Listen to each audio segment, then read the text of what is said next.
तो हेलो प्यारे बच्चों, आप लोग कैसे हैं। आशा करते हैं कि आप लोग काफ़ी अच्छे होंगे और एकदम बेहतरीन ढंग से अपने तैयारी में लगे हुए होंगे। तो जैसा कि बहुत सारे बच्चों ने नहीं, मतलब कुछ बच्चों ने पर्सनली मुझे मैसेज करके कहा कि सर हिंदी पर एक सेट और दे दीजिए। तो भाई ये आपका हिंदी का जो आपका ये आ जाइए सेट 2 है, ठीक है, जो कि आपके एग्ज़ाम के लिए बहुत ही महत्वपूर्ण है और एग्ज़ाम में पूछे जाने की इससे बहुत सारी संभावनाएँ हैं।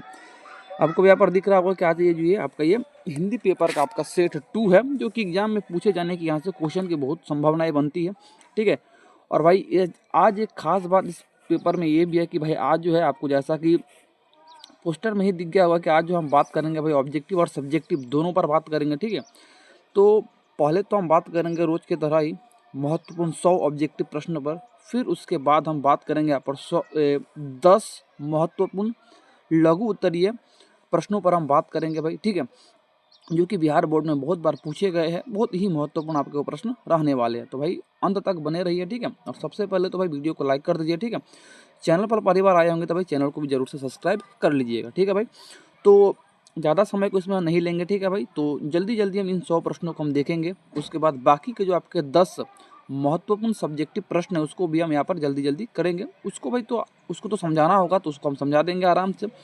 लेकिन चूंकि ऑब्जेक्टिव जो प्रश्न है इसको हम जल्दी जल्दी करते जाएंगे जिस तरह से हमने बाकी क्लास में किया है, ठीक है। और इसके बाद आपको और किस सब्जेक्ट का सेट 2 चाहिए, क्योंकि हर सब्जेक्ट का लगभग हमने सेट डाल ही दिया है। तो आज का ये आपका हिंदी पेपर का सेट 2 है। आगे कहिएगा तो फिर इसका सेट 3 भी आ जाएगा, ठीक है। उसी हिसाब से हम आगे काम करते रहेंगे। और अगर यहाँ से सारी वीडियो अगर आप देख लेते हो तो आप विश्वास कीजिए आपके बोर्ड एग्जाम में कहीं से भी क्वेश्चन आपका छूटने नहीं जा रहा है, ठीक है भाई। हालांकि मैथ का आपको 2 सेट हम दे चुके हैं पहले ही। तो चलिए भाई बिना समय को गवाते हुए तेजी में हम प्रश्नों को देखते हैं, ठीक है।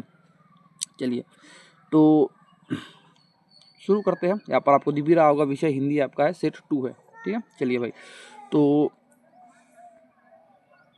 पहले भाई इसको थोड़ा सा हम जूम इन कर लेते हैं। चलिए आपकी स्क्रीन पर भाई आपको दिख रहा होगा 2 प्रश्न पर आपके सामने हैं। और इन प्रश्नों को आप देख सकते हैं यहाँ पर। जैसे कि पहला प्रश्न आपकी स्क्रीन पर है। कहा गया है कि जाति प्रथा को श्रम विभाजन मान लिया जाए तो यह स्वाभाविक नहीं है, क्योंकि यह आधारित है किस पर। तो भाई देखो, जाति प्रथा जो बेसिकली भीमराव अम्बेडकर के अनुसार यह सामाजिक दबाव पर आधारित होती है। तो इसका ऑप्शन नंबर जो बी हो जाएगा वो बिल्कुल करेक्ट आंसर हो जाएगा, ठीक है।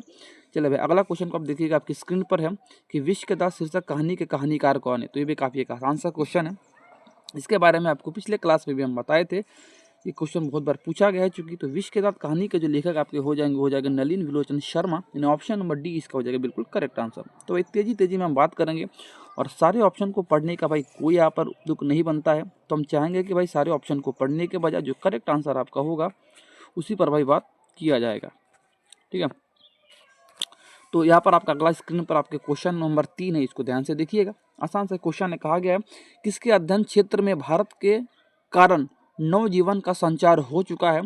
तो क्वेश्चन नंबर जो 3 है इसका आंसर हो जाना चाहिए नीति कथा, यानी ऑप्शन नंबर बी इसका हो जाएगा बिल्कुल करेक्ट आंसर। यानी नीति कथा के ही दम पर भारत क्या है, संचार में भारत के कारण नवजीवन का जो संचार हुआ है वो नीति कथा के कारण हुआ है इस पाठ के अनुसार। अगला है आपके क्वेश्चन नंबर 4।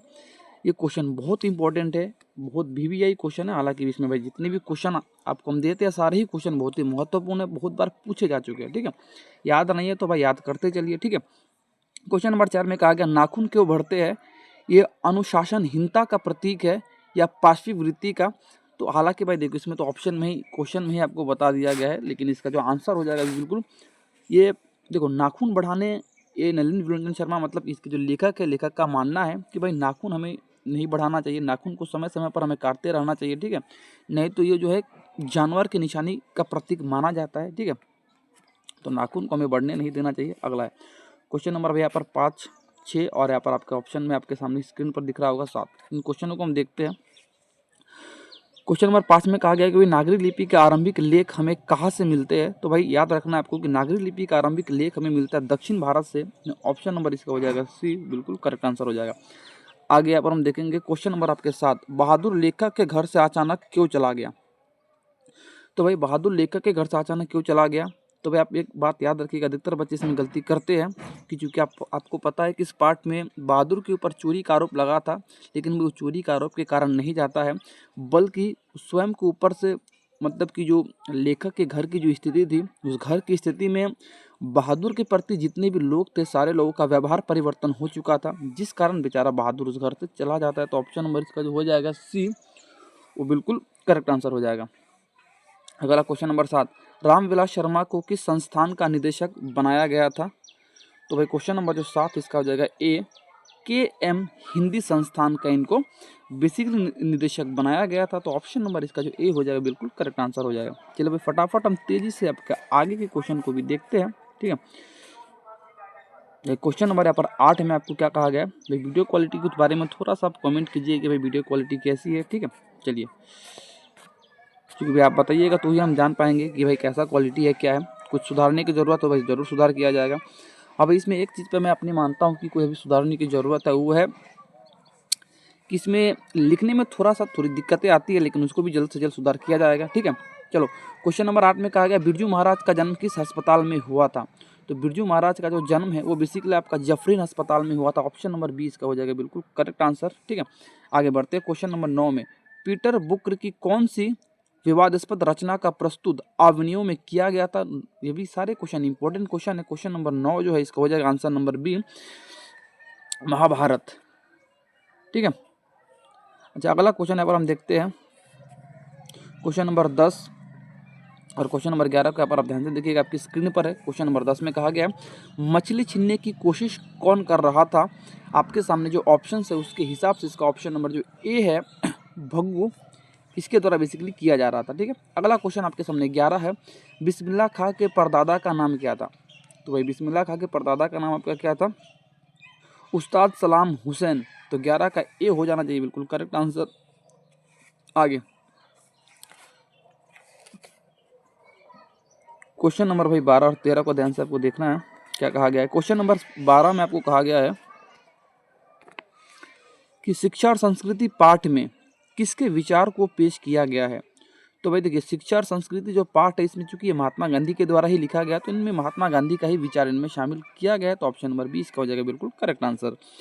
क्वेश्चन नंबर 13 की तरफ हम बढ़ रहे हैं भाई, ठीक है। भाई अगर आपने अभी तक वीडियो को लाइक नहीं किया तो भाई प्लीज़ लाइक जरूर से कीजिएगा, ठीक है भाई। चूँकि भाई देखिए बहुत सारे बच्चे वीडियो को देखते हैं लेकिन कोई लाइक नहीं करते भाई, इतने मेहनत कर लिए थोड़ा लाइक तो भाई बनता है, ठीक है। चैनल पर पहली बार आए होंगे तो भाई सब्सक्राइब जरूर से कर दीजिएगा, क्योंकि भाई लगातार आपको डेली इस चैनल पर वीडियो दी जा रही है और आगे भी लगातार दी जाती रहेगी, ठीक है। और इसीलिए देखिए भाई कोई भी चीज़ आपसे मिस ना हो, इसलिए बेल आइकन को ऑल पे सिलेक्ट कर लीजिएगा ताकि आपको सारी नोटिफिकेशन टाइम टू टाइम मिलती रहे, ठीक है। अच्छा, चलिए आगे बढ़ते हुए क्वेश्चन नंबर 13 में कहा गया है कि भाई सिख धर्म के 5वें गुरु कौन थे? तो भाई सिख धर्म के 5वें गुरु काफ़ी एक आसान सा क्वेश्चन है, तो भाई इसका आंसर आप प्लीज़ कमेंट में जरूर से दीजिएगा, ठीक है। इसका आंसर कमेंट में भाई जरूर से दीजिएगा, आसान सा क्वेश्चन है। आगे बढ़ते हैं क्वेश्चन नंबर 14 और 15 में हम देखते हैं क्या कहा गया है। देखो भाई क्वेश्चन नंबर यहाँ पर आपको जो कहा गया है, इन मुसलमान हरिजन पे कोटिन हिंदू वाड़िए रसखान के लिए यह किसने कहा है? तो क्वेश्चन नंबर 14 भारतेंदु हरिश्चंद्र जी के द्वारा यह रसखान के बारे में ये लाइन बेसिकली कही गई थी। तो ऑप्शन नंबर इसका जो ए है वो बिल्कुल आपका हो जाएगा पर correct answer. Question number 15 Ghananand के अनुसार नेह का मार्ग कैसा होता है? तो भाई घनानंद के अनुसार नेह का मार्ग कैसा होता है? तो 15 का हो जाएगा बी, सीधा और सरल होता है। ये घनानंद के अनुसार इन्होंने ऐसा बताया है। अगला यहाँ पर हम देखेंगे फटाफट तेजी में भाई, देखो समय बर्बाद नहीं करना, क्योंकि भी आज हमें सब्जेक्टिव क्वेश्चन भी देखने हैं, तो थोड़ा सा यहाँ पर हम जल्दी करेंगे, क्योंकि ये सारे क्वेश्चन वैसे भी आपको याद ही करने हैं। तो भाई जो सही आंसर है सिर्फ मैं आपको उसी पर चर्चा कर रहा हूँ। आगे क्वेश्चन नंबर 16 में प्रेमगन ने किस साप्ताहिक पत्र का संपादन किया है? तो भाई ये भी क्वेश्चन मोस्ट इंपॉर्टेंट है, पूछा गया है। हालांकि सारे क्वेश्चन मोस्ट इंपॉर्टेंट है, आपको सब याद करने हैं। तो प्रेमगन ने किया है यहाँ पर आपका 16 का हो जाएगा बिल्कुल, यहाँ पर आपका ए नंबर हो जाएगा आपका नागरी नीरद, ठीक है। नागरी नीरद इनके द्वारा किया गया, ठीक है। लेकिन इस क्वेश्चन को थोड़ा सा एक बार देख लीजिएगा कि इस क्वेश्चन पर हमको लग रहा है थोड़ा डाउट इसमें नागरी नीरद या, ठीक है। तो क्वेश्चन नंबर यहाँ पर हम 17 पर बात करते हैं, ठीक है भाई। ये जो क्वेश्चन नंबर 17 इसको थोड़ा सा आप एक बार देख लीजिएगा, लेकिन हमको लग रहा है सही है, लेकिन थोड़ा इसको आप एक बार देख लीजिएगा। क्वेश्चन नंबर 17 में कहा गया पंत जी के अनुसार भारत माता का आंचल कैसा है? तो पंत जी के अनुसार भारत माता का जो आंचल हो बेसिकली धूल भरा है, यानी ऑप्शन नंबर जो बी हो जाएगा इसका बिल्कुल करेक्ट आंसर हो जाएगा ऑप्शन नंबर बी। आगे फटाफट हम देखते हैं तेजी में आपका क्वेश्चन नंबर यहाँ पर 17। क्वेश्चन नंबर 17 में भाई क्या कहा गया इसको थोड़ा सा हम देखते हैं तेजी में। दिनकर को किस कृति के लिए साहित्यिक अकादमी पुरस्कार मिला है? तो दिनकर जी को उनकी संस्कृति के 4 अध्याय के लिए ही उनको क्या दिया गया है? 18 का तो भाई यहाँ पर आपका आंसर नंबर है 18 का सी बिल्कुल करेक्ट आंसर हो जाना चाहिए। ठीक है, सी। आगे बढ़ते हैं क्वेश्चन नंबर यहाँ पर आपका 19 हिरोशिमा कविता में सूरज कहाँ से निकलता है? तो भाई हिरोशिमा जो कविता है इसमें सूरज कहाँ से निकलता है? तो इसमें जो सूरज निकलता है वो नगर के चौक से। ठीक है, नगर के चौक से बेसिकली निकलता है। तो ऑप्शन नंबर इसका जो हो जाएगा बी हो जाएगा करेक्ट आंसर। ठीक है भाई, आगे बढ़ते हैं क्वेश्चन नंबर 20 और 21 को थोड़ा सा देखिएगा तेजी में। क्वेश्चन नंबर 20 में कहा गया है कि एक वृक्ष की हत्या में कवि जंगल को क्या होने से बचाना चाहता है? मोस्ट इंपोर्टेंट क्वेश्चन है, मोस्ट रिपीटेड क्वेश्चन है, बहुत पूछा गया क्वेश्चन है।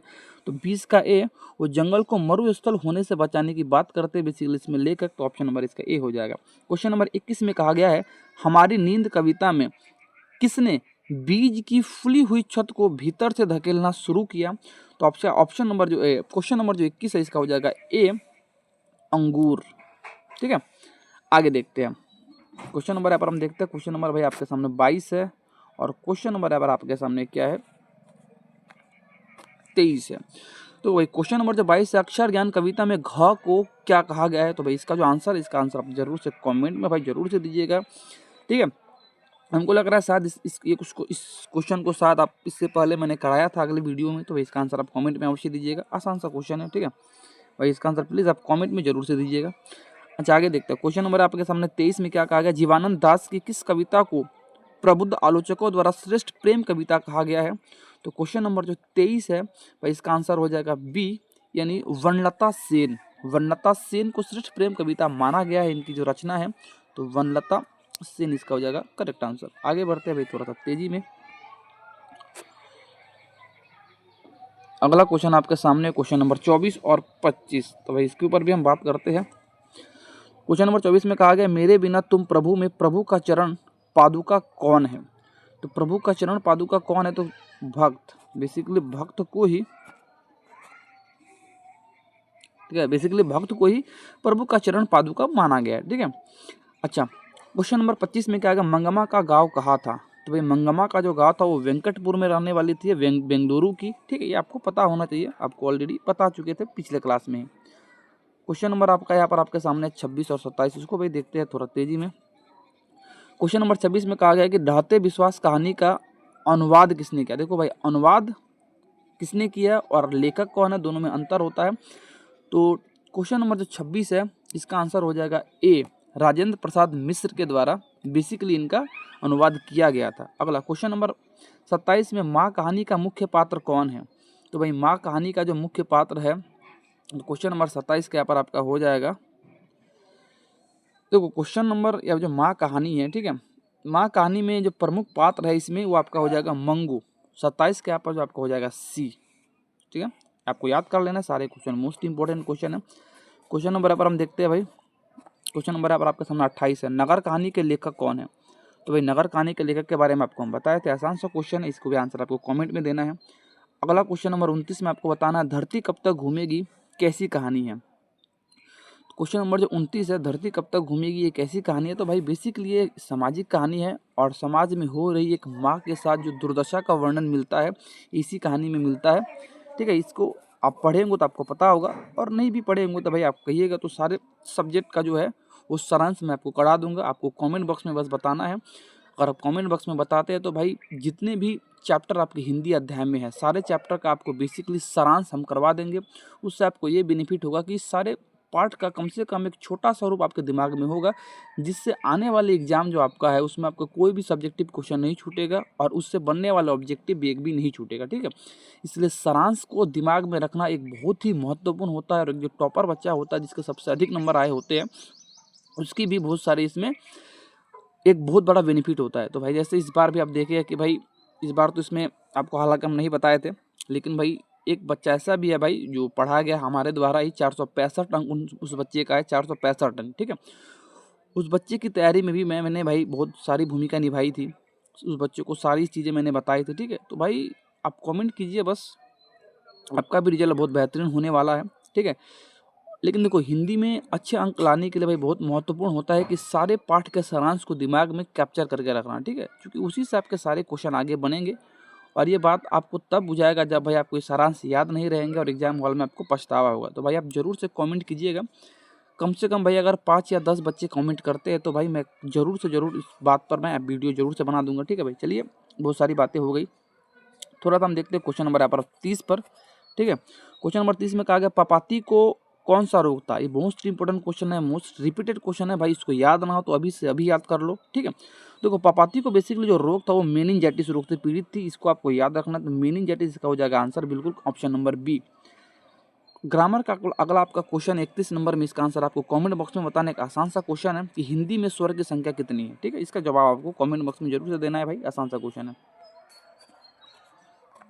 क्वेश्चन नंबर 12 में कहा गया च का उच्चारण स्थान क्या है। इन क्वेश्चन नंबर 32, तो च का उच्चारण स्थान भाई आपका होता है तालु।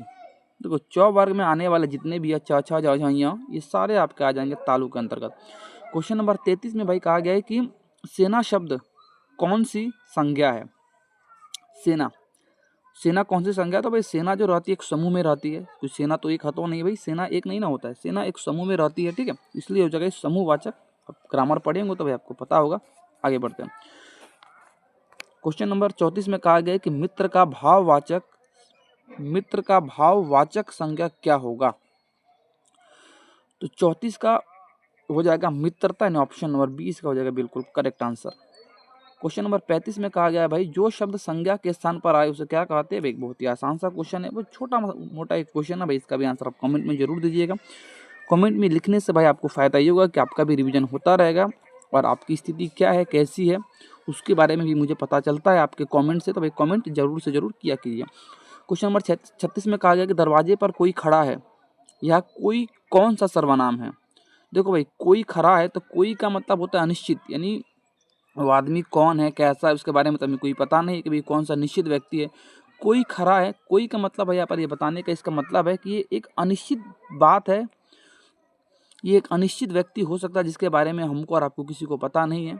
मान के चलिए कि भाई आपके जानने पहचानने वाले में से कोई होता तो उसको हम बोल सकते थे निश्चय है, ठीक है, निश्चित आदमी है। लेकिन कोई ऐसा आदमी जिसके बारे में हम और आप नहीं जानते हैं और जब दरवाज़ा खोलते तो कोई एक अनजान व्यक्ति आता है, ठीक है, तो ऐसी स्थिति में वो हमारे लिए एक अनिश्चय व्यक्ति बन जाता है, इसलिए इसको हम कहते हैं अनिश्चयवाचक। क्वेश्चन नंबर 37 में आलस्य शब्द का विशेषण क्या है। तो भाई आलस्य शब्द का जो विशेषण हो जाएगा आलसी। एक आसान सा क्वेश्चन था, ऑप्शन नंबर बी हो जाएगा। अगला, ये भी एक आसान सा क्वेश्चन आपके सामने है, विशेषण के कितने भेद है, पिछले क्लास में आपको बताया गया था, इसका आंसर भी आप कमेंट में जरूर से दीजिएगा, आसान सा क्वेश्चन है। क्वेश्चन नंबर 39 में कहा गया लिखना क्रिया से बनी भाववाचक संज्ञा आपको बताना है, ठीक है। ग्रामर का ये पार्ट है भाई, आपने जरूर से जरूर किया होगा। इसका देखो लिखना का जो भाववाचक हो जाएगा लिखावट, ठीक है, यानी ऑप्शन नंबर इसका जो ए हो जाएगा बिल्कुल करेक्ट आंसर हो जाएगा। तेजी में हम देख रहे हैं आगे भाई, अभी हमें और भी आगे चीज़ें देखनी है तो भाई जल्दी हम करेंगे थोड़ा। जैसे क्वेश्चन नंबर 40 में फिर आपको कहा गया है भाई कि वह पढ़ रहा होगा, क्या किस काल का वाक्य है 40 नंबर में। तो यह जो है संदिग्ध, देखो वह पढ़ रहा होगा, तो बेसिकली यह संदिग्ध वर्तमान काल का, यानी इसमें संदेह होता है कि शायद वो पढ़ रहा होगा, तो इसमें एक संदेह हो रहा है जिसको हम बेसिकली संदिग्ध वर्तमान काल के नाम से जानते हैं। आगे क्वेश्चन नंबर यहाँ पर आपके सामने 41 है, जिसमें कहा गया है कि कारक के कितने भेद है। तो भाई ये भी क्वेश्चन आपको कराया जा चुका है, इसका भी आंसर आप जरूर से जरूर कमेंट में दीजिएगा, एक आसान सा क्वेश्चन है। क्वेश्चन नंबर 42 में कहा गया बिल्ली छत से कूद पड़ी, इसमें कौन सा कारक है। जिसमें क्वेश्चन नंबर इसका जो आंसर हो जाएगा 42 का आपका हो जाएगा सी, आपादान कारक। भाई कैसे, तो आपको पढ़ा गया होगा, आप जानते होंगे कि भाई ग्रामर के रूल के हिसाब से जब भी अलगाव का बोध होता है, जैसे बिल्ली छत से कूद गई, तो बिल्ली का छत से संपर्क टूट जाता है, वो एक दूसरे से क्या होता है अलग होने के सेंस में हम आपादान कारक को टिक कर रहे होते हैं, ठीक है भाई। चलिए क्वेश्चन नंबर यहाँ पर हम देखते हैं। क्वेश्चन नंबर आपका देखो भाई, इस थोड़ा सा ग्रामर में भी थोड़ा आप ध्यान देना, ठीक है, क्योंकि 50% या 60% जो क्वेश्चन होते हैं वो सिर्फ हिंदी व्याकरण से ही रहते हैं, ठीक है, तो इसको ऊपर भी आपको थोड़ा काम करके जाना है। जैसे ये भी क्वेश्चन मोस्ट इंपॉर्टेंट है, बहुत बार पूछा गया क्वेश्चन है कि सदैव का संधि विच्छेद क्या होता है। तो सदैव का जो संधि विच्छेद होता है वो होता है सदा धन एव, तो सदा धन एव आपका ऑप्शन नंबर बी में है, ये हो जाएगा बिल्कुल करेक्ट आंसर। क्वेश्चन नंबर 44 में कहा गया महात्मा में कौन सा समास है। तो महात्मा में भाई कौन सा समास है, क्वेश्चन नंबर 44 का हो जाएगा आपका बी, कर्मधारय समास। महान है जो आत्मा, ठीक है, कर्मधारय समास हो जाएगा। अब यहाँ पर भाई हम देखेंगे आगे क्वेश्चन नंबर आपके सामने है भाई यहाँ पर 45 और क्वेश्चन नंबर 46। त्रिभुज में कौन सा समास होगा। तो भाई त्रिभुज में कौन सा समास होगा, मैं चाहूँगा इसका आंसर आप कमेंट में दें। आसान सा क्वेश्चन है, लेकिन मैं इसमें थोड़ा सा आपको हिंट दे देता हूँ। इसमें संख्या का जिक्र हुआ है तो उसके हिसाब से आपको थोड़ा समझ जाना होगा। अच्छा, क्वेश्चन नंबर 46 में अज्ञान में कौन सा उपसर्ग है। तो भाई आपको बताया तो उपसर्ग जो किसी शब्द के पहले लगता है, प्रत्यय जो किसी शब्द के बाद में लगता है। तो इसमें उपसर्ग बताना है, उपसर्ग कौन सा हो जाएगा 46 नंबर क्वेश्चन में। तो क्वेश्चन नंबर जो 46 है इसका आंसर हो जाएगा ए, अज्ञान में हो जाएगा अ उपसर्ग। आगे क्वेश्चन नंबर 47 और क्वेश्चन नंबर 48। क्वेश्चन नंबर 47 में कहा गया कि घबराहट में कौन सा प्रत्यय है। तो घबराहट में कौन सा प्रत्यय है, तो इसमें प्रत्यय का मतलब जो बाद में लगता है उसको प्रत्यय कहा जाता है, और जो शुरू में लगता है उसको कहा जाता है आपका, इससे पहले आपको बता चुके थे। देखो, तो इसमें घबराहट में कौन सा प्रत्यय है जो बाद में लगता है उसको प्रत्यय कहा जाता है। तो घबराहट, तो आहट शब्द आ रहा है लास्ट में, तो इसका आंसर हो जाएगा बी। क्वेश्चन नंबर 48 में कहा गया कमल का पर्यायवाची शब्द कौन है। तो देखो भाई, कमल पर्यायवाची शब्द यानी एक शब्द के बहुत सारे अलग अलग नाम होते हैं, ठीक है। इन सारे शब्दों को अलग अलग नामों को ही हम पर्यायवाची शब्द कहते हैं। जैसे इसमें जो है कमल का पर्यायवाची शब्द, इसमें आपका ऑप्शन नंबर ए पंकज, ये आपका हो जाएगा बिल्कुल करेक्ट आंसर। आगे बढ़ते हैं क्वेश्चन नंबर 49 और 50। इसमें क्या कहा गया है कि जंगम का विलोम शब्द क्या है। तो जंगम का देखो, ये जो विलोम शब्द है थोड़ा सा क्रिटिकल है दूसरे शब्द के मुकाबले, ठीक है। और ये पूछा गया क्वेश्चन है कि जंगम का विलोम शब्द क्या है। तो भाई जंगम का विलोम शब्द हो जाएगा स्थावर, यानी 49 का हो जाएगा ए। आगे क्वेश्चन नंबर 50 में क्या कहा गया, अकल पर पत्थर पड़ना मुहावरे का अर्थ क्या होना था। अकल पर पत्थर पड़ने का मतलब होता है मूर्ख होना, बुद्धि भ्रष्ट होना, चोट लगना या बुद्धिमान होना। देखो, अकल पर पत्थर पड़ने का मतलब ही पिछले क्लास में आपको बताए थे कि भाई बुद्धि भ्रष्ट होना होता है। तो 50 के यहाँ पर आपको हो जाएगा क्वेश्चन नंबर बी। आगे क्वेश्चन नंबर 51 और 52 की तरफ देखना है। हालांकि एग्जाम में आपको किसी 50 को ही सॉल्व करना है। डॉक्टर अम्बेडकर का जन्म किस परिवार में हुआ था। तो भाई आप जानते हैं कि जो डॉक्टर भीमराव अम्बेडकर जी थे, इनका जन्म बेसिकली एक दलित परिवार में हुआ था, जिसके कारण भाई इनको काफ़ी ज़्यादा संघर्ष करना पड़ा था। अच्छा, क्वेश्चन नंबर 52 में क्या कहा गया है कि सेन साहब की कितनी पुत्रियाँ थी। क्वेश्चन नंबर 52, तो सेन साहब की जो पुत्रियाँ थी, क्वेश्चन नंबर 52 का हो जाएगा सी, इनकी 5 पुत्रियाँ थी, ठीक है। सेन साहब की कितनी पुत्रियाँ थी, 5 पुत्रियाँ थी। ये भी क्वेश्चन पूछा गया क्वेश्चन है। अगला क्वेश्चन नंबर 53 में कहा गया कि दारिश नामक सोने के सिक्के का घड़ा किसे मिला था। मोस्ट इंपॉर्टेंट क्वेश्चन है, बहुत बार पूछा गया क्वेश्चन है। क्वेश्चन नंबर जो 53 है इसका हो जाएगा हेस्टिंग्स को मिला था, यानी वॉरेन हेस्टिंग्स, ठीक है। इसका पूरा नाम नहीं दिया है, लेकिन हेस्टिंग्स से ही आपको पता चल जाना चाहिए। क्वेश्चन नंबर 54 में कहा क्या गया, द्विवेदी जी ने निर्जल अपराधी किसे कहा है। तो द्विवेदी जी ने निर्मल अपराधी किसे कहा है। क्वेश्चन नंबर 54 का हो जाएगा सी, नाखूनों को। आगे क्वेश्चन नंबर है आपका सामने 55 और क्वेश्चन नंबर 56। क्वेश्चन नंबर 55 में कहा गया है नागरी लिपि के निबंधकार कौन है। इसमें से नागरी लिपि के निबंधकार कौन है। तो क्वेश्चन नंबर जो 55 इसका हो जाएगा ए, गुणाकर मूले जी। इन 4 ऑप्शनों में से जो गुणाकर मूले जी है, ये नागरी लिपि के निबंधकार माने जाएंगे। क्वेश्चन नंबर 56 में अमरकांत का जन्म कहाँ हुआ था। तो अमरकांत का जो जन्म हुआ था बेसिकली यूपी में, यानी उत्तर प्रदेश में। फटाफट हम देखेंगे आगे के क्वेश्चनों को थोड़ा सा तेजी में। तो क्वेश्चन नंबर यहाँ पर जो आपका 57, इसमें क्या कहा गया कि परंपरा का मूल्यांकन साहित्य की कौन सी विद्या है।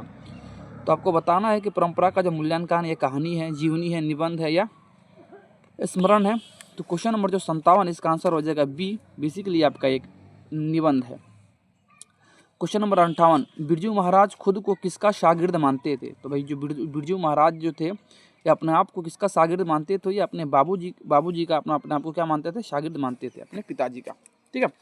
तो भाई समय इसमें आपको बिल्कुल भी वेस्ट नहीं किया जा रहा। फटाफट हम क्वेश्चनों को देख रहे हैं, ठीक है, ताकि यहाँ पर समय थोड़ा कम लगे और तैयारी आपकी बेहतर से बेहतर हो सके, ठीक है। चलिए फटाफट देखते हैं अगला, ज़्यादा बात हम नहीं करेंगे। क्वेश्चन नंबर 59, आसान सा क्वेश्चन है, अभिनय किस नदी के किनारे बसा है। पिछले क्लास में भी आपको हम बता चुके हैं, तो इसका आंसर आप कमेंट बॉक्स में अवश्य दीजिएगा। क्वेश्चन नंबर 60, मछली कहानी किस संकलन से ली गई है? तो भाई जो मछली कहानी है ये आपका महाविद्यालय संकलन से लिया गया है। ठीक है, एक आसान सा क्वेश्चन था। अगला क्वेश्चन नंबर 61 और 62 पर अगर हम बात करें तो क्वेश्चन नंबर 61 में कहा गया है बिस्मिल्लाह खां का रियाज के लिए कहा जाते थे? तो भाई ये जाते थे बालाजी मंदिर। ठीक है, तो ऑप्शन नंबर इसका हो जाएगा बी 61 का। ठीक है, उसके बाद हम देखेंगे क्वेश्चन नंबर 62 में सत्याग्रह का सफल प्रयोग गांधी जी ने सबसे पहले कहा किया था? हालांकि इसके लिए मैंने आपको कल 62 का जिसका आंसर हो जाएगा बी दक्षिण अफ्रीका। हालांकि इसका मैंने कल एक पोल क्वेश्चन में भी मैंने इसको डाला था कि सत्याग्रह का प्रयोग गांधी ने सबसे पहले कहा किया था, तो आपने देखा होगा तो आपको भी जवाब ने दिया होगा, हम ये उम्मीद करते हैं। अच्छा, क्वेश्चन नंबर 63 में कहा गया गुरु नानक की माता का नाम क्या था? तो भाई गुरु नानक की जो माता थी उनके नाम क्या थी यहाँ पर? तो तृप्ता। ठीक है, आगे क्वेश्चन नंबर 64। तो हम तेजी में देख रहे हैं भाई। ठीक है, ऐसा आपको नहीं सोचना है कि भाई आप सर इतना तेजी में क्यों करवा रहे हैं। तो भाई देखो, तेजी में करवाने का रीजन ये है कि भाई एग्जाम आपका निकट है। ठीक है, जल्दी से जल्दी, चूंकि भाई इन सारे क्वेश्चनों में समय बर्बाद करने का कोई फायदा नहीं है। ठीक है, कि हम वीडियो थोड़ा सा वॉच टाइम बढ़ाने के लिए ज़्यादा कर दे, तो भाई ऐसा नहीं है। ठीक है, तो हम इसलिए थोड़ा जल्दी करवा रहे थे कि आपको समय कम लगे, जल्द से जल्द तैयारी बेहतर हो सके। ठीक है, नहीं तो भाई दूसरे चैनल की तरह नहीं कि भाई आपको 100 ऑब्जेक्टिव करवाएंगे, उसी में आपका 1.5 से 2 घंटा चल जाए। ठीक है, तो ऐसा भाई नहीं है, इसमें थोड़ा हम तेज़ी में ही करेंगे ताकि बेनिफिट आपको हो। तो भाई थोड़ा सा तेज़ी में देखेंगे हम। क्वेश्चन नंबर 64 में रसखान के समय किसका शासनकाल था? तो भाई ये भी मोस्ट इंपोर्टेंट क्वेश्चन है, बहुत बार पूछा गया क्वेश्चन है। तो रसखान के समय जो आपको उस समय जो मुगल शासक थे जिनका नाम था जहांगीर। ठीक है, आगे बढ़ते थोड़ा तेजी में। देखो भाई इसमें सारे क्वेश्चनों के बारे में अगर हम चाहे डिस्कस करना तो हम आराम से सारे क्वेश्चनों को डिस्कस कर सकते हैं, लेकिन भाई उससे समय की बर्बादी होगी, कोई खास बेनिफिट आपको उससे नहीं मिलेगा। चलिए भाई देखते हैं क्वेश्चन नंबर 65 में घनानंद किसके द्वारा मारे गए? तो भाई घनानंद किसके द्वारा मारे गए? तो घनानंद जो मारे गए थे 65 का ये हो जाएगा नादिर शाह के सैनिकों को द्वारा ये मारे गए थे। क्वेश्चन को आपको याद कर लेना है। क्वेश्चन नंबर 66 स्वदेशी कविता संकलित है? तो स्वदेशी कविता संकलित है प्रेमघन सस्वर्ष से। ठीक है, आगे देखते हैं भाई क्वेश्चन नंबर 67 पंत जी ने मिट्टी की प्रतिमा उदासीन किसे कहा है? क्वेश्चन नंबर 67 का ये हो जाएगा भारत माता को बेसिकली इन्होंने ये बात कही है। क्वेश्चन नंबर 68 में क्या कहा गया भाई थोड़ा तेजी में देखेंगे, याद नहीं है भाई याद करते चलो। ठीक है, अदरवाइज भला ही लास्ट में पछतावे के अलावा कुछ और हाथ नहीं लगेगा। ठीक है, इसलिए याद करते हुए चलो। ठीक है, एक बार में अगर चीज़ें याद नहीं हो रही है भाई तो भाई वही बात है, वीडियो को 2 बार 3 बार देखोगा, थोड़ा सा 2x पर देखो, थोड़ा सा तेजी में। ठीक है, क्वेश्चन नंबर 68 में जनतंत्र का जन्म में कवि के अनुसार देवता कहाँ मिलेंगे? तो भाई देवता ना तो मंदिरों में मिलेंगे, ना राजप्रसादों में, ना गुफाओं में, देवता तो मिलेंगे खेत खलिहानों में। तो ऑप्शन नंबर इसका जो बी है, बेसिकली इसमें लेखक ने ये बताया है कि भाई जो असल देवता है वो किसानों को इन्होंने माना है। तो 68 का हो जाएगा बेसिकली यहाँ पर आपका आंसर बी। क्वेश्चन नंबर यहाँ पर देखते हैं 69 में क्या कहा गया अगे का जन्म किस प्रदेश में हुआ था? तो अगे जी का जो जन्म हुआ तो बेसिकली ये भी यूपी के ही रहने वाले थे, तो उत्तर प्रदेश हो जाएगा। क्वेश्चन नंबर 70 कुंवर नारायण ने बुढ़ा चौकीदार किसे कहा? एक आसान सा क्वेश्चन है, इसका आंसर आपको देना है भाई कमेंट में, क्योंकि आपको ऑलरेडी हम बता चुके हैं, एक आसान सा क्वेश्चन है। अब ये क्वेश्चन नंबर 71 में भाई आपको क्या बताना है? क्वेश्चन नंबर 71 में आपको भाई बताना है कि ड का उच्चारण स्थान क्या है? तो ड का उच्चारण स्थान आपका हो जाएगा मूर्धा। ठीक है, तो भाई टठा डढ़ा आपका जितना भी आता है पूरा टवर्ग इसमें आपको मूर्धा ही होता है। क्वेश्चन नंबर 72 जो आपके बताना है कि पानी शब्द का लिंग क्या है? तो देखो भाई जो पानी शब्द आपका है पानी, ये आपका हो जाएगा पुल्लिंग। ठीक है, आगे बढ़ते हैं क्वेश्चन नंबर यहाँ पर हम देखते हैं तेजी में। क्वेश्चन नंबर हमारा 73। तो क्वेश्चन नंबर जो 73 है, क्वेश्चन नंबर 73 में भाई अधिकतर बच्चे इसमें गलती करेंगे। देखो सुनना ध्यान से, मिठाई शब्द कौन सी संज्ञा है? तो भाई मिठाई शब्द आपका हो जाएगा जातिवाचक। देखो बहुत सारे ऐसे बच्चे होंगे जो कि कहेंगे सर भाववाचक क्यों नहीं होगा, भाववाचक भी हो सकता है। देखो भाई भाववाचक इसलिए नहीं होगा क्योंकि अगर आपको कहा जाता है मिठास, मिठास का मतलब जिसको हम देख नहीं सकते सिर्फ अनुभव कर सकते हैं उसको अगर मिठास रहता तो भाववाचक हो जाता।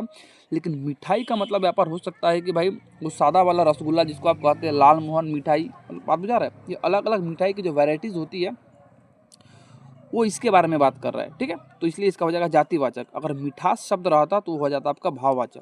तो इसका जो करेक्ट आंसर हो जाएगा 73 का ए। क्वेश्चन नंबर 74 में कहा गया कि कलम का बहुवचन क्या होगा? तो भाई एक आसान सा क्वेश्चन आपको पूछ दिया गया है, तो कलम का हो जाएगा बेसिकली कल में, इसमें कोई खास कुछ नहीं था। क्वेश्चन नंबर 75 में आप थोड़ा देखिएगा ध्यान से, कर्ता कारक की विभक्ति क्या है। तो भाई ये तो बहुत ही आसान सा क्वेश्चन है, इसका भी आप जवाब जरूर से कमेंट में दीजिएगा, क्योंकि इस तरह के क्वेश्चन भाई बताने लायक नहीं है, आपके लिए भी ये बहुत ही आसान सा क्वेश्चन होगा। क्वेश्चन नंबर 76 में कहा गया मंगमा की बहू का नाम क्या था। तो भाई मंगमा की जो बहू थी, थोड़ा सा इस बात पर थोड़ा आप ध्यान देना, मंगमा की जो बहू थी उसकी नाम थी नजम्मा। 76 का बेसिकली आपका हो जाएगा ए, इस पर थोड़ा आपको ध्यान देना है। इन सारे ऑप्शनों से आपको बचना है, जो आपका करेक्ट आंसर है उसके ऊपर आपको ध्यान देना है। अगला है क्वेश्चन नंबर, अगर आप इसको थोड़ा ध्यान से देख के जाइएगा भाई, ये जो हूबहू जिस तरह से ऑप्शन आपके पास है उसी तरह से क्वेश्चन आपको छपेंगे हूबहू। देखना क्वेश्चन नंबर 77 में कहा गया कि भाई लक्ष्मी के बड़े बेटे का नाम क्या था। तो लक्ष्मी के जो बड़े बेटे का नाम था बेसिकली 77 का ए हो जाएगा अच्युत, ठीक है। क्वेश्चन नंबर 78, माँ कहानी किस भाषा से अनुदित है। तो जो माँ कहानी है भाई बेसिकली आपकी ये गुजराती भाषा में लिखी गई है इसको, ठीक है। एक आसान सा क्वेश्चन था, तेजी में देखते हैं भाई, याद अभी तक आपने नहीं किया तो भाई याद कर लो, आपके पास कोई दूसरा रास्ता नहीं है। क्वेश्चन नंबर 79, मदुरै को अंग्रेजी लोग क्या कहते हैं। तो भाई मदुरै को अंग्रेजी लोग मेडोरा कहते हैं, ऑप्शन नंबर सी, ठीक है, मेडोरा हो जाएगा। बहुत सारे लोग उसको मदुरा भी बोल देते हैं, लेकिन मेडोरा इसका हो जाएगा बिल्कुल करेक्ट आंसर। क्वेश्चन नंबर 80 में सीता को कितने रुपए महीने देने का तय हुआ था। ये भी एक बहुत ही आसान सा क्वेश्चन है, आपको पता होगा। सीता के जो 3 बेटे थे, तीनों बेटों ने कहा था कि भाई हम माँ को 50-50 रुपया दे दिया करेंगे, जिससे माँ अपना खाना खुद बना के खा ले, ठीक है। तो इसी बात को भाई बेचारा, ये पार्ट एक बहुत ही दर्दनाक पार्ट है भाई, ठीक है। इसमें एक माँ की स्थिति का साफ साफ जिक्र किया गया, धरती कब तक घूमेगी इस पार्ट में, ठीक है। तो इसमें भाई माँ को 50-50 रुपये देने की बात की गई थी। देखो भाई किसी भी पार्ट के यहाँ पर डिस्कस करने से अच्छा है, मैंने आपको भी कहा था पहले भी कि कमेंट कर दीजिएगा, सारे सब्जेक्ट का आपको एक ही दिन में एक ही वीडियो में सारे सब्जेक्ट का आपको बेसिकली हम क्या बता देंगे, एक सारांश बता देंगे, जिससे सारा पार्ट का जो कलेक्शन है, मेन चीज़ आपके दिमाग में आ जाएगी, ताकि आपको कहीं से भी दिक्कत नहीं होगा। ये ऑलरेडी भाई इसके बारे में मैंने आपको वीडियो को पहले ही डिस्कस कर चुका है। तो हो ऐसा तो भाई कम से कम 10 बच्चे कमेंट अगर करते हैं, 5 से 10 बच्चे, तो भाई जरूर से उसके ऊपर काम किया जाएगा। क्वेश्चन नंबर 81 में कहा गया कि भाई नौबत खाने में इबादत क्या है। तो नौबत खाने में इबादत आपका बेसिकली एक व्यक्ति चित्र है। क्वेश्चन नंबर 82, अभिनयों में 19 दिनों के प्रवास के दौरान लेखक ने कितने गद्य लिखे। मोस्ट इंपोर्टेंट क्वेश्चन है, बहुत बार पूछा गया क्वेश्चन है, सारे क्वेश्चन इंपोर्टेंट है। क्वेश्चन नंबर 82 का ए हो जाएगा आपका यहाँ पर बेसिकली ए, ठीक है।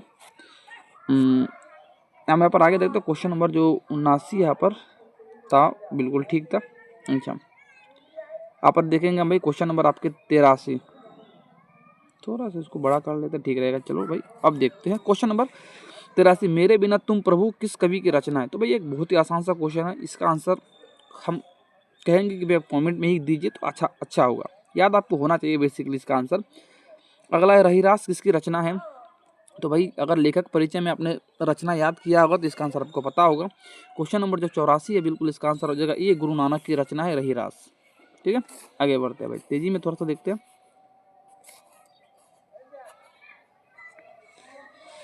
ये आपको दिख रहा होगा, इसको बेसिकली हम क्या कहते हैं, इसको हम बेसिकली इसका जो नाम ही है तालव्य, इसको हम कहते हैं।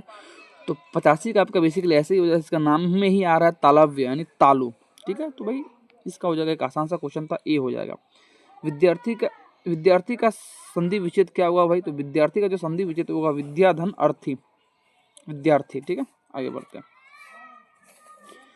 क्वेश्चन नंबर, तेजी में हम थोड़ा सा देखेंगे भाई, अभी चूंकि हमें सब्जेक्टिव के ऊपर भी थोड़ा बात करना है तो ऐसे भी वीडियो थोड़ी लंबी हो जाएगी।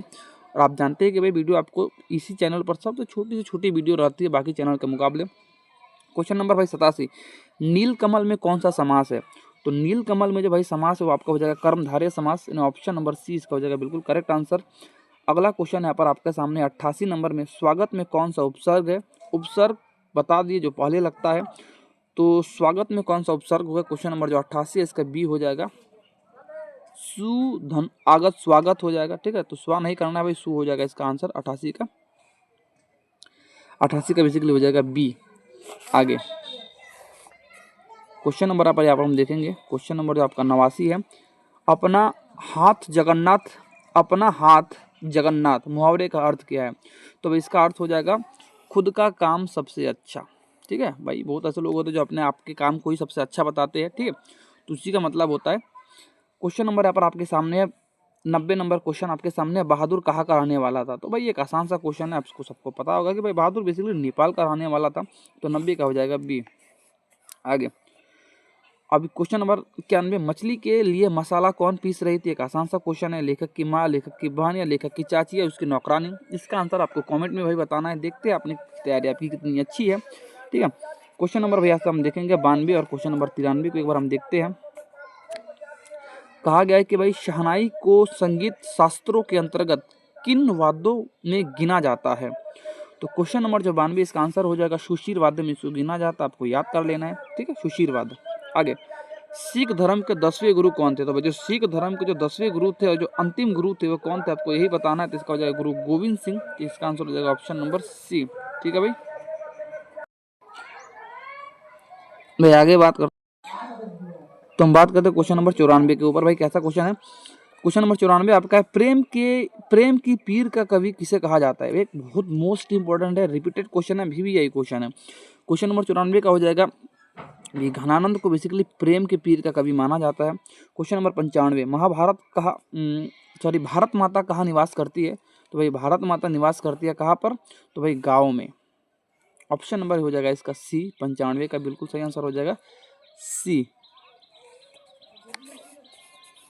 क्योंकि असली भारत का अगर आपको दर्शन करना है तो भाई आपको गांव में ही आपको असली जो आपके सच्चा भारत है उसका दर्शन होगा। क्वेश्चन नंबर 96 में कहा गया रामधारी सिंह दिनकर का जन्म कहाँ हुआ था? एक आसान सा क्वेश्चन है, इसका भी आंसर आप कमेंट में जरूर से दीजिएगा, ठीक है। अगला क्वेश्चन नंबर 97, हिरोशिमा किस देश में? तो भाई ये भी एक आसान सा क्वेश्चन है। हिरोशिमा आप जानते हैं ये जापान में है, आपको पता होना चाहिए, ठीक है, कि हिरोशिमा बेसिकली कहाँ पर है भाई? तो हिरोशिमा आपका कहाँ पर है? जापान में है। आगे बढ़ते हैं, जहाँ पर अमेरिका के द्वारा परमाणु बम गिराया गया था, आपको पता होना चाहिए।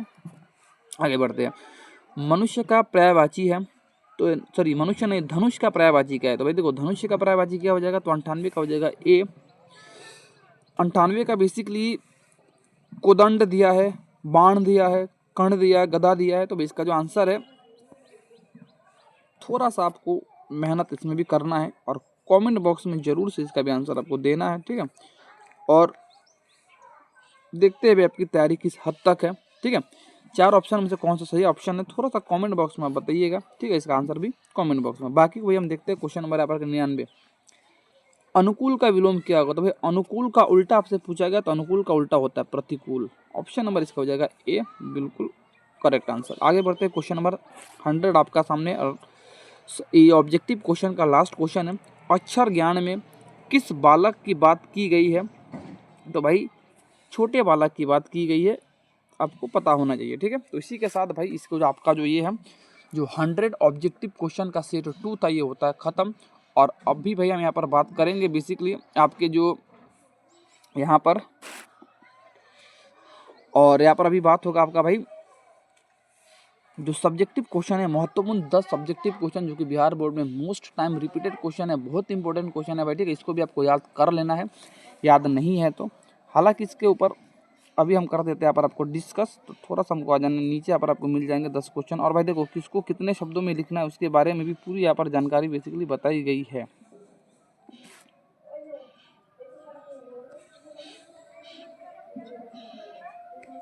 जैसे पहला क्वेश्चन है आपके सामने, देखो एक बात और भाई, ये लघु उत्तरीय प्रश्न है, ये दीर्घ उत्तरीय नहीं है। तो बहुत सारे बच्चे कहेंगे सर ये तो बहुत छोटा छोटा आंसर है, तो भाई देखो छोटा छोटा आंसर नहीं है। 2 नंबर में आपको ज़्यादा नहीं लिखने होते हैं, लघु उत्तरीय में आपको मुश्किल से 40 से 50 शब्द बहुत होता है भाई, ठीक है, उतना भी आपको लिख देना होता है। और भाई डिपेंड भी करता है कि भाई क्वेश्चन आपसे कैसा पूछा गया है, ठीक है। तो 2 नंबर के क्वेश्चन को ऐसा बहुत सारे बच्चे होते हैं जो कि 1 पेज में भी लिख देते हैं, भाई ऐसा काम नहीं करना है, नंबर उससे कट जाएंगे। जो भी आपसे क्वेश्चन पूछा जाए उसका आंसर आपको करेक्ट वे में देना है, जो पूछा जाए सिर्फ उसी के बारे में बताना है, ठीक है। ऐसा नहीं कि भाई पूरे कहानी के बारे में बताने लग गए, जो पूछा है उतना ही करेक्ट आंसर में बताना है, छोटा लिखना है 2 नंबर को 40 से 50 शब्दों में, और अच्छा लिखना है। जिस तरह से देखो भाई ये काफ़ी इसको तैयार किया गया, इसमें काफ़ी मेहनत तो लगी है भाई, इसके लिए लाइक भाई तो जरूर बनता है, लाइक आप जरूर से कर दीजिएगा, ठीक है। तो चलिए भाई हम देखते हैं यहाँ पर आपका जो प्रश्न नंबर 1 है, यहाँ पर आप देखिएगा आप किस स्क्रीन पर दिख रहा होगा। क्वेश्चन नंबर 1, लेखक भीमराव अंबेडकर के अनुसार आदर्श समाज कैसा होना चाहिए? सबसे पहले तो क्वेश्चन में क्या कहा गया इसको समझते हैं। देखो क्वेश्चन के अंतर्गत कहा गया है कि जो डॉक्टर भीमराव अंबेडकर थे, इनके अनुसार एक आइडियल समाज क्या है, यानी एक कोई भी समाज जो है अगर वो अपने आप को आदर्श समाज कहता है, एक अच्छा समाज कहता है, तो भाई उसके अंदर क्या क्या चीज़ें होनी चाहिए उसी के बारे में आपको बताना है। तो आसान सा क्वेश्चन है, इसके बारे में भाई आपको सुनना ध्यान से। देखो यहाँ पर आपको उत्तर दिख रहा होगा। उत्तर में कहा गया है कि भाई देखो, लेखक के अनुसार एक आदर्श समाज वह है जो स्वतंत्रता, समानता और भाईचारे पर आधारित हो, और समाज में इतनी गतिशीलता होनी चाहिए कि कोई भी जरूरत बदलाव समाज के एक छोर से दूसरे छोर तक पहुंचा जा सके। ठीक है, इसका आंसर मैं आपको बताता हूँ। आप भाई अब ये जितने भी सब्जेक्टिव क्वेश्चन है इसको वीडियो को रोक कर चाहे स्क्रीनशॉट लेकर इसका कॉपी पे अपना नोट कर लीजिए नोटबुक पर, ताकि ये क्वेश्चन इंपॉर्टेंट है, पूछे गए। देखो क्वेश्चन में कहा गया, देखो डॉक्टर भीमराव अंबेडकर मानते हैं कि भाई देखो, कोई भी समाज तभी जाके आपका एक आदर्श समाज बन सकता है जब उस समाज में स्वतंत्रता हो, सारे लोगों को बराबर का अधिकार मिला हुआ हो, चाहे वो किसी भी जाति का हो, किसी भी धर्म का हो। ठीक है, प्लस सारे लोगों को बराबर मौके मिलने चाहिए। ठीक है, ऐसा नहीं कि भाई कोई बड़ा जाति का है तो उसको भाई ज़्यादा अधिकार मिल रहा है, उसको ज़्यादा, तो ऐसा नहीं होना चाहिए। ठीक है, कोई भी समाज में आदर्श समाज तभी बन सकता है, कोई समाज जब उसमें स्वतंत्रता सबको बराबर मिला हो, सबको बराबर अधिकार दिए गए हो। ठीक है, और सारे लोग आपस में एक दूसरे के साथ भाईचारे जैसा संबंध बना के रखता हो, तभी जाके कोई समाज आपका आदर्श समाज बन सकता है। ये किनका मानना है? ये डॉक्टर भीमराव अम्बेडकर का मानना है। तो देखो भाई, अगर इस तरह का किसी समाज में अगर गुण पाया जाता है, तभी भाई जो विकास का जो स्वरूप है वो एक छोर से दूसरे छोर तक जा सकता है, तभी जाके कोई समाज उन्नति कर सकता है। ये ऐसा मानना डॉक्टर भीमराव अम्बेडकर का है। बस आपको इतना ही लिख के चलाना, इसका आंसर हो जाएगा खत्म। तो भाई ज़्यादा बातें ना करते हुए आपको क्वेश्चन नंबर हम 2 को देखते हैं। ये भी आपको उसी तरह का क्वेश्चन है, एक आसान सा क्वेश्चन है, तो आपको ध्यान से यहाँ पर बेसिकली भाई सुनना है। इसके बारे में भी मैं आपको काफ़ी आसान भाषा में समझा दूंगा। ठीक है, देखो भाई ऐसा नहीं है आपको सोचना है कि सर ये आप जो पढ़ा रहे भाई, आप ये पहली बार तो नहीं पढ़ा रहे भाई। देखो पहली बार नहीं है, 5 सालों से भाई पढ़ाया जा रहा है। ठीक है, ऑफलाइन कोचिंग चलती है भाई। ठीक है, लेकिन अब चूंकि ऑनलाइन भी सुविधा देने के बारे में हमने सोच लिया, इसीलिए भाई अब आपको ऑनलाइन चीज़ें बताई जा रही है। अदरवाइज ऑफलाइन भाई बहुत पहले से पढ़ाई जा रही है चीज़ों को। ठीक है, तो ऐसा नहीं सोचना है कि सर कुछ भी क्वेश्चन ले आ रहे हो, नहीं, कुछ भी नहीं है, बहुत इंपॉर्टेंट क्वेश्चन है। देखो क्वेश्चन नंबर 2 में कहा गया, काशू और मदन के बीच झगड़े का क्या कारण था? देखो भाई, काशू और मदन कौन था इसमें? देखो काशू बेसिकली अमीर घर का बेटा, मदन एक गरीब लड़का, दोनों के बीच में आखिर झगड़ा क्यों होता है, कारण क्या था? ये आंसर क्वेश्चन बहुत बार पूछा गया है। तो भाई देखो भाई, जो पूछा गया है उसी को आपका आंसर देना है, सुनना इसके बारे में। जैसे देखो, काशू और मदन के बीच झगड़े का मुख्य कारण काशू का अहंकार, क्योंकि भाई अमीर घर का बेटा था, अमीर का बेटा था, अहंकारी तो होगा ही। और मदन का स्वाभिमान, स्वाभिमान का मतलब भाई अब किसी के आगे कभी झुकना नहीं है, हमेशा सिर उठा के जीना, ये मदन का सोच था, ये लड़का था, इस लड़के का ये सोच था, स्वाभिमान। काशू मदन की लट्टू के साथ खेलना चाहता था, लेकिन मदन ने मना कर दिया। इसी बात पर काशू ने मदन को एक घूसा मार दिया और दोनों के बीच क्या हो गया? लड़ाई हो गया। देखो भाई हुआ क्या था बेसिकली, देखो एक दिन हुआ क्या कि जो मदन बेचारा एक गरीब लड़का अपने मोहल्ले में गली में बेसिकली लट्टू नचा रहा था। अभी लट्टू वाला खेल खेले होंगे, वो लट्टू बेसिकली नचा रहा था। ठीक है, लेकिन तभी उधर से सामने से काशू नाम का अमीर घर का बेटा ये बेसिकली आता है उधर से। ठीक है, और जब भी उधर से आता है तो भाई ये कहता है कि चल लट्टू ला इधर, हम भी खेलेंगे। लेकिन भाई चूंकि मदन एक गरीब घर का लड़का और काशू एक अमीर घर का लड़का था, दोनों के बीच काफ़ी ज़्यादा असमानताएँ थी। ठीक है, तो भाई हुआ क्या कि भाई यहाँ पर ये अहंकारी लड़का था। ठीक है, अगर देखो प्यार से मांगता तो साधु दे भी देता, लेकिन जो काशू था ये काफ़ी अहंकार में आके बोल रहा था चल इधर ला, मतलब काफ़ी ज़्यादा लग रहा था कि उसी के बाप का है। ठीक है, इतना ज़्यादा अहंकारी में आके वो बात कर रहा था कि मदन को उसका बात अच्छा नहीं लगा, तो मदन ने उसको मना कर दिया, जिस कारण से भाई मदन को मार देता है। बाद में मदन भी भाई गुस्से में आकर उसको घूसा मार देता है, जिससे काशू के 2 दांत भी टूट जाते हैं। ये आपको पढ़ा होगा आपने इस कहानी में। ठीक है, और इसी बात को लेके बेसिकली दोनों के बीच में लड़ाई हो जाती है। तो आपको याद सिंपल सा इस बात को रखना है कि काशू और मदन के बीच लड़ाई का मुख्य कारण लट्टू था। ठीक है, लट्टू नचाने को लेकर दोनों के बीच में बेसिकली विवाद हुआ था।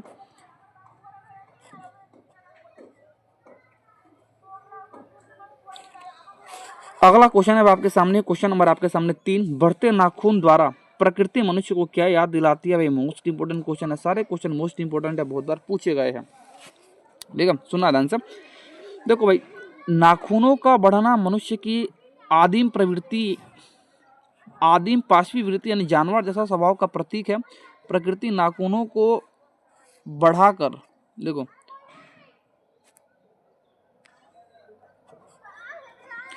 प्रकृति क्या करता है, प्रकृति नाखूनों को बढ़ाकर मनुष्य को यह याद दिलाना चाहती है कि उसके भीतर आज भी वही प्राचीन नख दंत वाला प्राणी है जिसे आधुनिक हथियारों में हथियारों ने बदल दिया है, तो उसके भीतर की वास्तविकता आज भी जीवित है। देखो क्वेश्चन में कहने का क्या मतलब है कि बढ़ते नाखून द्वारा प्रकृति मनुष्य को क्या याद दिलाती है। तो देखो भाई, बढ़ते नाखून के द्वारा प्रकृति इंसान को ये याद दिलाती है कि इंसान के अंदर आज भी वही जानवरों का गुण है। तो आज भी इंसान के अंदर वो जानवरों का गुण है। तो ये लेखक ये कहते हैं कि भाई जब भी इंसान का नाखून बढ़े तो उसको काट देना चाहिए, नहीं तो भाई एक पाशविक वृत्ति यानी एक जानवर की तरह उसको बताता है कि एक जानवर के अंदर उसके अंदर एक जो लक्षण है वो जानवरों का लक्षण है, ठीक है। इसलिए कभी भी हमें अपने नाखूनों को बढ़ने नहीं देना चाहिए। जब भी नाखून बढ़े तो उसे काट देना चाहिए, ठीक है। नहीं तो हमें एक जानवरों का गुण आ जाएगा, एक पाशविक वृत्ति हमारे अंदर आ जाएगी। यही बेसिकली इस पार्ट में आपको कहा गया है। क्वेश्चन नंबर 4 को भाई ध्यान से सुनना है, वीडियो थोड़ा लंबी तो हो जाएगा क्योंकि भाई सब्जेक्टिव के ऊपर थोड़ा बात हो रहा है तो होगा ही थोड़ा सा। देखो, बहादुर के चले जाने पर सबको पछतावा क्यों होता है। भाई आपको पता चला होगा इसमें कि भाई बहादुर के चले जाने पर सबको पछतावा क्यों होता है। देखो बेसिकली भाई आप इस बात को तो यार आप जानते हैं कि जो भाई बहादुर जब था लेखक के घर में तो सारे काम छोटे मोटे सारे काम किया करते थे, सबके काम किया करते थे। लेकिन जिसके कारण घर में जो था सबके साथ भाई इसका जो एक लगाव था, सारे लोगों के साथ इसका एक लगाव भी काफ़ी ज़्यादा हो गया था, जिस कारण जब ये चल जाता है तो भाई सारे लोगों को काफ़ी ज़्यादा क्या होता है, यहाँ पर काफ़ी ज़्यादा पछतावा होता है। देखो क्वेश्चन में क्या कहा गया,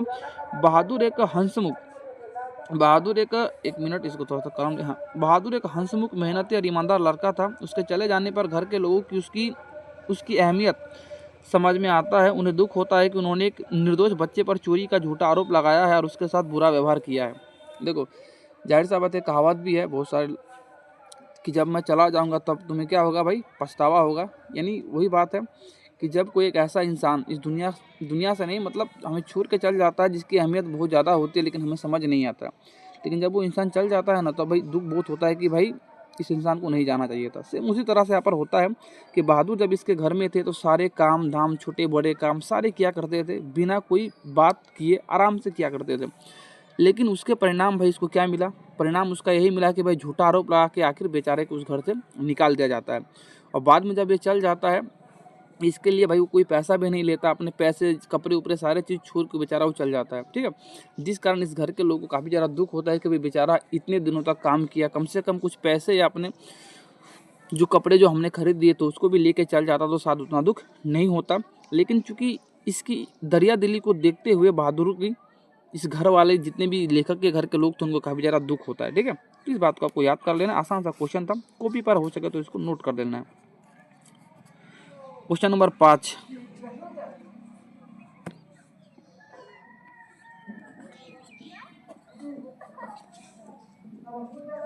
बिरजू महाराज अपना सबसे बड़ा जज अपनी माँ को क्यों मानते थे। मोस्ट इंपोर्टेंट क्वेश्चन है, सारे क्वेश्चन मोस्ट इंपोर्टेंट है, 10 के 10 क्वेश्चन आपको घोट के पी जाना है भाई, बहुत इंपॉर्टेंट क्वेश्चन है। देखो क्वेश्चन नंबर 5 में कहा गया बिरजू महाराज अपनी माँ को अपना जो क्या था, बिरजू महाराज अपनी माँ को अपना सबसे बड़ा जज मानते थे क्योंकि उनकी माँ उनके नृत्य की बारीकियों को बहुत अच्छी तरह से समझती थी। जब भी महाराज जी नाचते थे तो अपनी माँ से पूछते थे कि क्या वो अपने बाबूजी यानी पिताजी के तरह ही नाच रहे या नहीं। देखो भाई होता क्या था कि जब भी जो बिरजू महाराज थे अपने घर पर जब भी रिहर्सल करते थे, जब भी नाच का ये प्रैक्टिस करते थे तो उनकी माँ उनके सामने बैठी होती थी और जब भी कोई ये गलतियाँ करते थे उनकी माँ उन्हें बता देती थी कि भाई बेटा ये स्टेप गलत है, वो स्टेप गलत है। तो इसीलिए बेसिकली बिरजू महाराज अपना जो सबसे बड़ा जज है वो अपने माँ को मानती थी, क्योंकि भाई प्रैक्टिस के दौरान उनकी माँ ही उनकी सारी क्रियाकलाप को करते हुए देखते थे, जिस कारण उनकी जो माँ थी उनमें होने वाली कमी और खूबियों को बताते थे, ठीक है। इसीलिए उनको अपना सबसे बड़ा जज मानते थे। एक आसान सा क्वेश्चन है, आपको समझ में आ गया होगा। अगला क्वेश्चन है मोस्ट इंपोर्टेंट, सारे क्वेश्चन इंपोर्टेंट है, बार बार बताना समय का बर्बादी है। जैसे परंपरा का ज्ञान किसके लिए सबसे ज़्यादा आवश्यक है और क्यों। तो सुनना भाई, इसका भी आंसर देखो, हम जल्दी जल्दी थोड़ा सा करेंगे क्योंकि छोटा छोटा क्वेश्चन है। देखो परंपरा का ज्ञान उन लोगों के लिए सबसे ज़्यादा आवश्यक है जो समाज में क्रांतिकारी बदलाव लाना चाहते हैं, जो पुरानी रूढ़िवादियों को तोड़कर नई साहित्यिक परंपरा बनाना चाहते हैं। इसके बिना मौलिक सृजन संभव नहीं है। देखो परंपरा के ज्ञान के लिए सबसे ज़्यादा आवश्यक क्या है। देखो परंपरा का ज्ञान उन लोगों के लिए सबसे ज़्यादा आवश्यक माना जाता है भाई जो लोग समाज में कोई बदलाव करना चाहते हैं, समाज में चली आ रही पुरानी व्यवस्था को बदलना चाहते हैं और समाज को एक नई दिशा की ओर ले जाना चाहते हैं भाई, तो ऐसे लोगों के लिए ही परंपरा का ज्ञान होना आवश्यक है, ऐसा लेखक के अनुसार बताया गया है। हालांकि भाई बात सही भी है, अगर हमें समाज में कोई बदलाव करने हैं, कोई चेंजेस करने हैं, तो भाई समाज में जो चली आ रही पुरानी चीज़ है उसमें बदलाव लाना चाहिए, ठीक है। और इस बदलाव के लिए ही हमें परंपरा का ज्ञान आवश्यक है, ठीक है। चलो भाई एक आसान सा क्वेश्चन था, इस पर उतना समय हमको नहीं देना था। क्वेश्चन नंबर भाई यहाँ पर आपके सामने क्वेश्चन नंबर 7, इसको थोड़ा आपको देखना है ध्यान से। ये क्वेश्चन नंबर 7 में क्या कहा गया, बहुत इंपॉर्टेंट क्वेश्चन है। गांधी जी बढ़िया शिक्षा किसे मानते हैं, बहुत पूछा गया, रिपीटेड क्वेश्चन है। देखो गांधी जी के अनुसार अहिंसक प्रतिरोध सबसे बढ़िया शिक्षा है। अहिंसक यानी अहिंसा ही क्या है, सबसे बड़ा शिक्षा माना जाता है गांधी जी के अनुसार, यानी किसी से कभी भी हिंसा नहीं करना चाहिए, ठीक है। पढ़ लिख जाने के बाद इंसान के अंदर एक जो क्वालिटी होती है वो अहिंसा की तरफ जाना ही एक सबसे बड़ी शिक्षा का मार्ग बताया गया है महात्मा गांधी के द्वारा। देखो महात्मा गांधी मानते हैं कि वे अक्षर ज्ञान से पहले चरित्र निर्माण और हृदय की शिक्षा को अति महत्वपूर्ण मानते थे। उनके अनुसार शिक्षा वह है जो इंसान को नैतिक बनाए। देखो महात्मा गांधी का मानना था, भाई मैं आपको सरल शब्दों में बता दूं तो महात्मा गांधी का मानना था कि सिर्फ किताबी ज्ञान का होना, पढ़ा लिखा होना ही एक अच्छी शिक्षा का प्रतीक नहीं है, चाहिए एक अच्छा शिक्षित व्यक्ति का भाई क्या है वो पहचान नहीं है।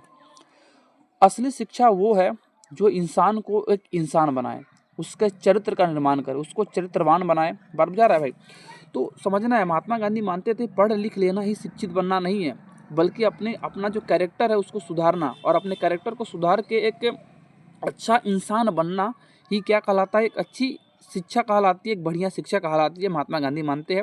इस बात को आपको आराम से कॉपी में नोट कर लेना, इसका आंसर हो जाएगा बिल्कुल राइट आंसर। अगला क्वेश्चन नंबर भाई 8, क्वेश्चन नंबर 8 में क्या कहा गया, इसको देखते हैं। आसान सा क्वेश्चन है, सारे क्वेश्चन ठीक ठाक है, अब बहुत बार लेकिन पूछा गया क्वेश्चन है, मोस्ट रिपीटेड क्वेश्चन है भाई, इसके बारे में आपको क्या ही बताए कि भाई कितना बार पूछा गया क्वेश्चन है, ठीक है। 1 मिनट इसको थोड़ा सा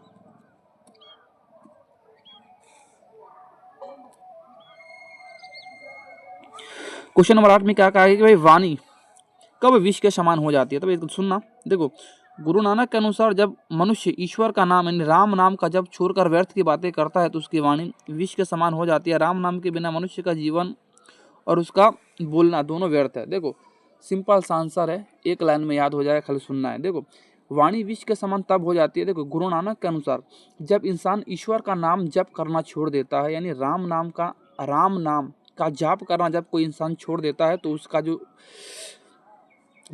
उसकी जो बातें होती है, बेसिकली उसकी जो वाणी होती है वो विष के समान हो जाती है। सिंपल सा बात समझ में आ गया होगा कि इंसान की बातें कब विष के समान हो जाती है, वाणी कब विष के समान हो जाती है। तो भाई जब इंसान ईश्वर का नाम जप करना छोड़ दे तो उसकी जो वाणी होती है वो बेसिकली क्या हो जाती है, विष का समान हो जाती है, एक जहर बन जाती है। ये बहुत सिंपल सा क्वेश्चन था, क्वेश्चन कुछ नहीं था। क्वेश्चन नंबर 9, भाई लक्ष्मी कौन थी, उसकी पारिवारिक स्थिति कैसी थी, तो भाई सुनना, एक आसान सा क्वेश्चन है। देखो लक्ष्मी ढाते विश्वास कहानी के मुख्य पात्र है। वह एक गरीब और साहसी महिला है। उसका पति लक्ष्मण कोलकाता में नौकरी करता था, लेकिन उसकी कमाई से घर नहीं चलता था। वह दूसरों के यहाँ काम करने और अपनी थोड़ी सी ज़मीन पर खेती करके बड़ी मुश्किल से अपनी परिवार चलाती थी। देखो भाई ढाते विश्वास कहानी की लक्ष्मी एक मुख्य पात्र है। लक्ष्मी का जीवन एक काफ़ी नीरस जीवन था भाई, इसके जीवन में काफ़ी दुख था, कभी प्रकृति का खिलवाड़ कर जाना, कभी समाज के लोगों के द्वारा ताना दिया जाना। भाई देखो इनके साथ होता क्या था, जो लक्ष्मी थी बेसिकली लक्ष्मी का जो पति था लक्ष्मण, वो बेचारा कलकत्ता में नौकरी करता था, लेकिन कलकत्ता में नौकरी करके जो पैसे भेजता था वो पैसे उतने इनफ नहीं होते थे इसके घर चलाने के लिए, जिस कारण ये लक्ष्मी जो थी, लक्ष्मी इसको गांव में तहसीलदार के यहाँ छिटपुट नौकरी करनी पड़ती थी, यानी बर्तन मांजने होते थे, ठीक है, तब जाके कहीं इसका घर चलता था।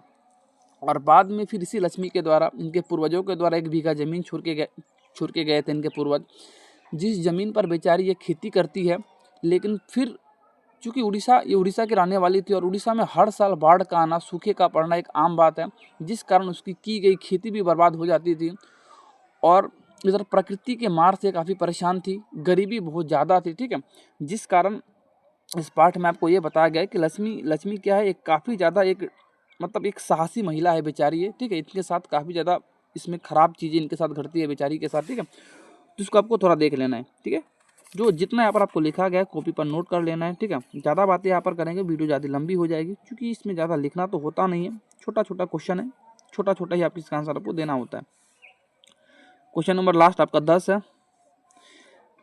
माँ मंगू को अस्पताल में क्यों भर्ती कराना नहीं चाहती थी? बहुत ही इंपॉर्टेंट क्वेश्चन है, बहुत बार पूछा गया क्वेश्चन है। देखो, माँ को डर था कि अस्पताल में लोग उसकी पागल बेटी का सही से ख्याल नहीं रखेगी। वह सोचती थी कि जब माँ होकर वह खुद उसकी सेवा नहीं कर पा रही है तो अस्पताल वाले को अनजान लोगों को उस समय खाना या सफाई का ध्यान कैसे रखेंगे। देखो भाई, क्वेश्चन में क्या कहा गया है, देखो माँ बेसिकली मंगू को अस्पताल में इसलिए भर्ती कराना नहीं चाहती थी क्योंकि देखो माँ जानती थी कि भाई अगर मैं एक माँ होकर अपने बेटी की देखभाल नहीं कर सकती, क्योंकि भाई मंगू पागल थी, और अस्पताल में अगर उसको भर्ती कराएगी तो भाई वहाँ के अनजान लोगों के ऊपर क्या विश्वास है कि भाई एक माँ इसकी सेवा नहीं कर सकी तो भाई हमारे पास ले आके छोड़ दी, तो हम क्यों उसको देखभाल करें। और क्योंकि ये क्वेश्चन भी बहुत बार पूछा गया है कि जो माँ थी, माँ ये अस्पताल को गौशाला की उपमा देती है। उनके हिसाब से भाई क्या है, वो पशुशाला है अस्पताल, वहाँ पर पागल रोगियों के साथ जानवरों जैसा बर्ताव किया जाता है। इसी डर से जो माँ थी वो मंगू को अस्पताल में भर्ती नहीं करवाना चाहती थी, ठीक है। तो भाई ये क्वेश्चन होता है ख़त्म, और इसी के साथ आज का सेट भी होता है कंप्लीट, ठीक है। आपको आगे किस टॉपिक पर वीडियो चाहिए भाई, उसके लिए आप कमेंट बॉक्स में कमेंट आपका पड़ा हुआ है, आपको क्या चाहिए उसके कमेंट में आपको बता देना है, ठीक है। उस पर वीडियो बहुत जल्द आ जाएगी, ठीक है। तो भाई आज ऑलरेडी वीडियो काफ़ी ज़्यादा लंबी हो चुकी है, बिना बात करते हुए, ठीक है, आज के क्लास को हम यही पेंड करते हैं। तो भाई जाते जाते बस एक ही बात, वीडियो को लाइक नहीं किया तो भाई लाइक जरूर से, सब्सक्राइब चैनल को जरूर से कर दीजिएगा, ठीक है। दोस्तों यारों के बीच में चैनल को शेयर जरूर से कीजिएगा, वीडियो को भी शेयर जरूर से कीजिएगा भाई, ठीक है। चलिए मिलते हैं, तब तक के लिए जय हिंद जय भारत।